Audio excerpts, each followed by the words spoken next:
За өнөөдөр 2024 оны 8 дугаар сарын 19-ний өдөр Төв аймгийн Эрдэнэ Сонцомд манай лидер 80 сортын тариал талбай юм байна.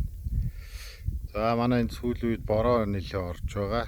Энэтэй холбоотойгоор бас подкон нэлээд бас түрэх маяг орж байна. За энэ бид нар бас Декват Өслгөөц Декват Эргтон гэж манай Акерва Чипэскен компани бодис байгаа, тэрийг хэрэглэх үү, эсвэл хяруу хүлээх үү гэд ингээд бас ямар хуучин шийдэл гаргах уу гэдээ одоо ярилцаад байж байна. За ерөнхийдөө бол нэлээд болж байна. За өөр бол нэлээд гатуурсах шинж орсон одоо ийм байна. Тэгэхээр одоо энэ үрийн чиг хэд байгааг одоо бид нар бас ойрд үзэж байгаад ямар шуухан хураах технологи баримтлах уу гэдгээ шийднэ.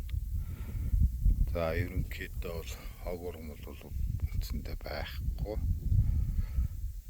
За гол асуудал бол одоо подкон болж эхэлж байна. Одоо энэ бороо ихсэнтэй холбоотой 8 сар гарснаас хойш манай энд бол 4-5 удаагийн нэлээд осорхог бороо орсон.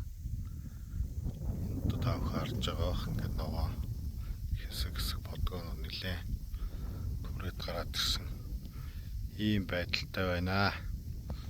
За бид тэр нь ойрын үед хураах талаар бас арга хэмжээ авахгүй болохоо байсан юм байна гэж түүгэнж байна.